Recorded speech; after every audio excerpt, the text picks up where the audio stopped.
हर हर महादेव। कैसे हैं आप सब? भगवान भोलेनाथ की कृपा से ठीक ही होंगे। बहुत दिन से आप लोग से कुछ बातचीत नहीं हुआ है। आज संवाद करना है। संवाद यही करना है कि बंगाल में जो चुनाव हो रहा है, वैसे तो हमारे भारत के 5 प्रांत में चुनाव हो रहे हैं। असम है, बंगाल है, केरल, तमिलनाडु और पुडुचेरी।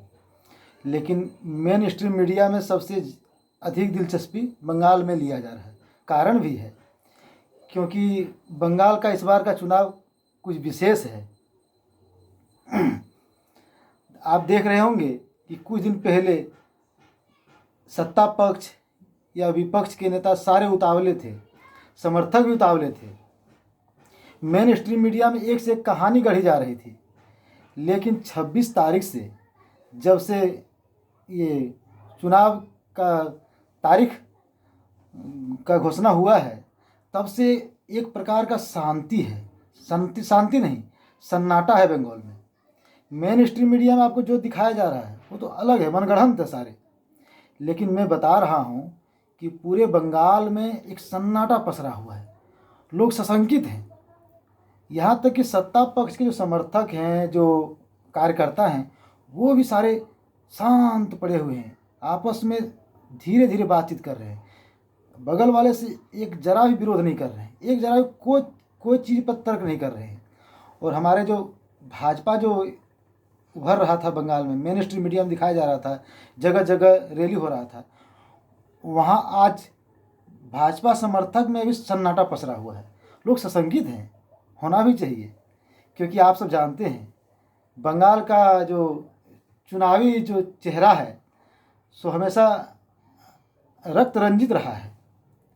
यहाँ चुनाव के दौरान में भी बहुत सारे कत्लेआम होते आए हैं, और इस बार भी होने का पूरी प्रबल संभावना है।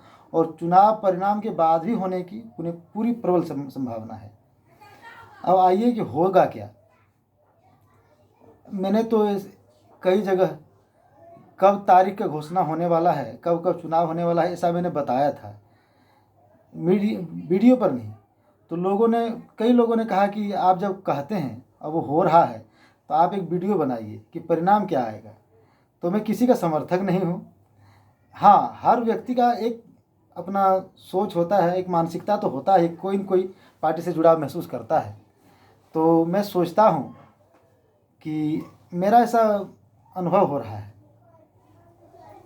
कि इस बार एंटी इनकम्बेंसी की वजह से ममता बनर्जी भी थोड़े मायूस नज़र आ रहे हैं। भले वो मंच पर जो भी कहें, उनको भी आभास हो गया है कि हमारे कई कदावर नेता छोड़ छोड़ के भाजपा में चले गए हैं।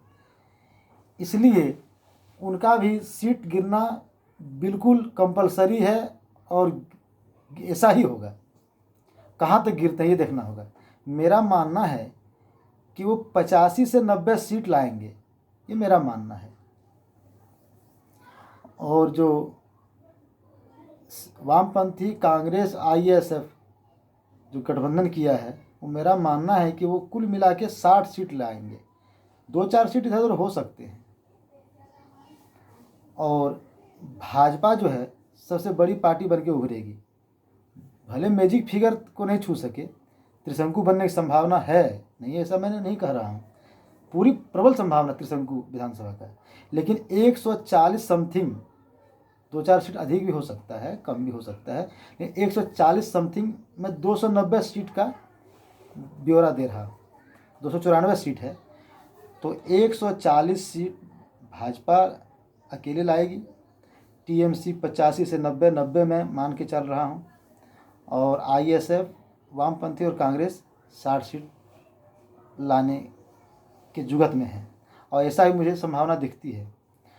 जो एक आईएसएफ नया नया पार्टी बना है अब्बास सिद्दीकी का, उसके बारे में बता दूं, उसका कोई प्रभाव नहीं है, यही समझ लीजिए, कोई प्रभाव नहीं है। ममता बनर्जी जी ने उनको राजनीति करके एक पार्टी बनाने के लिए समझाया है, ताकि ममता बनर्जी से जो नाराज़ हैं मुस्लिम वर्ग, वो उनको वोट कर दे, वो वामपंथी को या बीजेपी को ना कर दें। बीजेपी को तो नहीं करेंगे।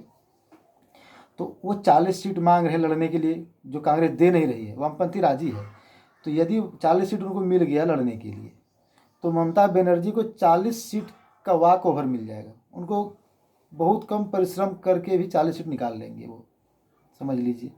इसलिए आईएसएफ को खड़ा करने में पीरजादा जो है अब्बास सिद्दीकी, उनको खड़ा करने में ममता बनर्जी बहुत बड़ा रोल है। अब आइए कि परिणाम के बाद क्या होगा।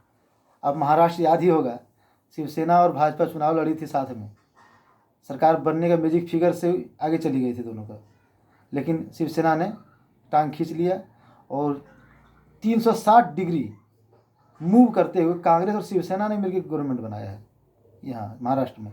उसी प्रकार यदि त्रिशंकु विधानसभा बनता है, जो प्रबल संभावना दिख रहा है, तो एक परिदृश्य उभरता है कि टीएमसी, पीरजादा और कांग्रेस मिलकर सरकार बनाएगी, या हो सकता है कि यहाँ भी 360 डिग्री मूव करे राजनीति और वामपंथी भी सहयोग कर दे, क्योंकि भाजपा को दूर रखना है। और ऐसे समय में आप जानते ही हैं, आप तो सब भारतीय जो हैं राजनीति में बहुत माहिर खिलाड़ी है, हम भी भारतीय ही हैं, एक विश्लेषण कर रहे हैं कि ऐसे समय में राज्यपाल का महत्व बहुत अधिक बढ़ जाता है।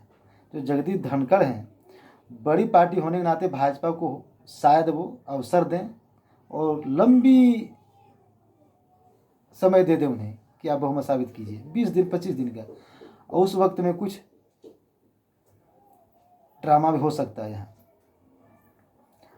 और अभी भी ड्रामा चल ही रहा है, सत्ता पक्ष और विपक्ष में कांग्रेस और वामपंथी को मत गिनती कीजिए, भाजपा विपक्ष में है और यहाँ सत्ता में टीएमसी है।